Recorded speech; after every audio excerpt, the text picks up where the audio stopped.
काँक्रेबिहार।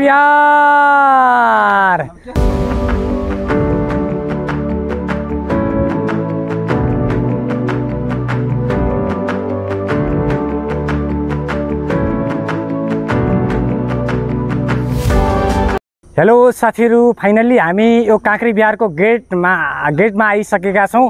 कस्तो लागिरहेछ काँक्रेबिहार? ल साथीहरु, फाइनली हामी काँक्रेबिहारको गेट अगाडि आइसकेका छौं। यो काँक्रेबिहारलाई चाहिँ मैले विशेष रूपमा तपाईहरुलाई देखाउने छु। तपाईले देख्न सक्नुहुन्छ। हुन त हामी यसलाई चाहिँ पछाडीबाट देखाउँदा चाहिँ अत्यन्त सुन्दर देखिन्छ हैन। यो अत्यन्त यहाँका भरिङहरु चाहिँ अत्यन्त सुन्दर छन् हैन। यो जाने ठाउँ व्यवस्थित छ हैन। तर यहाँका केही संरचनाहरु हेर्दा चाहिँ यो भन्दा बाहिर गेटभन्दा बाहिरका संरचनाहरु चाहिँ अलिकति मन परेन। तर तपाईले देख्न सक्नुहुन्छ यो अत्यन्त सुन्दर ठाउँलाई चाहिँ मैले तपाईहरु आफू क्यामेरामा मैले देखाइरहेको छु। यो भिडियोलाई चाहिँ तपाईले धेरै शेयर गर्नु होला। यो काँक्रेबिहारलाई चाहिँ देश विदेशमा हुने व्यक्तिहरुलाई चाहिँ पठाउनु होला। यो कहाँ रहेछ यो ठाउँ भनेर चाहिँ मान्छेहरुलाई पनि उकुस मुकुस होस् हैन।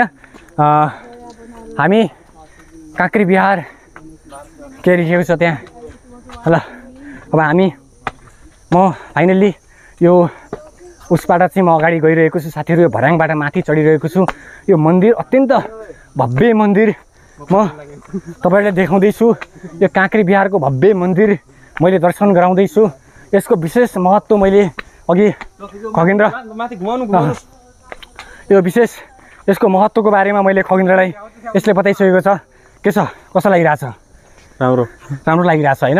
यो विशेष यसको इतिहासहरु पनि छुट्टै छन्। कुनै राजा महाराजाले चाहिँ बनाउनु भएको भन्ने लागिरहेको छ।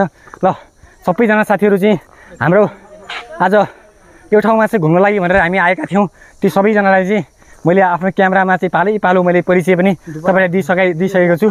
तपाईले देख्न सक्नुहुन्छ यो काँक्रेबिहार तपाईले देख्न सक्नुहुन्छ काँक्रेबिहारको मन्दिर। यो काँक्रेबिहारको मन्दिर हो साथीहरु। यो काँक्रेबिहारको मन्दिर यो केबाट ढुङ्गाबाट भन्दा पनि चाहिँ यी प्राचीन ढुङ्गाबाट बने जस्तो छ यहाँको चाहिँ चित्रकलाहरू हैन। र यो सुन्दर ठाउँलाई चाहिँ मैले तपाईलाई देखाउने अवसर मलाई प्राप्त भएको छ। र चाहिँ देख्न सक्नुहुन्छ यो सुन्दर ठाउँलाई चाहिँ यो मन्दिर यो काँक्रेबिहारको मन्दिर काँक्रेबिहार छ। यो काँक्रेबिहारको केही विशेष महत्त्व छ र साथीहरु? यो ठाउँमा चाहिँ एउटा लेखिएको छ। यहाँ के लेखिएको छ भने यो बोर्डमा लेखिएको छ काँक्रेबिहारको बारेमा चाहिँ। यो काँक्रेबिहार सिन्जा जुम्ला इलाका साम्राज्यको राजा अशोक चल्लले विक्रम सम्वत 1325 तिर बनाएका थिए। उनको शासनकाल विक्रम सम्वत 1312 देखि 1335 सम्म थियो। राजा अशोक चल्ल राजा क्राचल्लको छोरा थिए भने राजा अशोक चल्लको छोरा जितारी चल्लले आफू राजा भएपछि आफ्नो नामको पछाडि मल्ल लेख्न सुरु गरे र यो वंश चल्लबाट मल्लमा परिणत भएको थियो। राजा अशोक चल्लले माहा यानी बौद्ध धर्म मान्दथे भने अरू धर्मलाई पनि त्यतिकै आदर गर्दथे। उनको राज्य पश्चिममा गठवाल लद्दाख र सतजल नदीसम्म, पूर्वमा त्रिशुली नदीसम्म, उत्तरमा तिब्बतको खारी प्रदेश र दक्षिणमा हालको तराई भागसम्म फैलिएको थियो। हाल भारतको बोधगयामा प्राप्त शिलालेखहरू अनुसार उनको आफ्नो राजनीतिक प्रभाव बोधगयासम्म थियो। पछि गएर विक्रम सम्वत 1890 को ठुलो भुइँचालोको कारणले यो बिहार भत्केको बुझिन्छ। साथीहरु, एउटा यहाँबाट चाहिँ के बुझ्न सकियो भनेपछि चल्लबाट चाहिँ मल्ल भएको भन्ने कुरा चाहिँ यो विशेष यो ठाउँले चाहिँ यही ज्ञान दिन्छ हैन।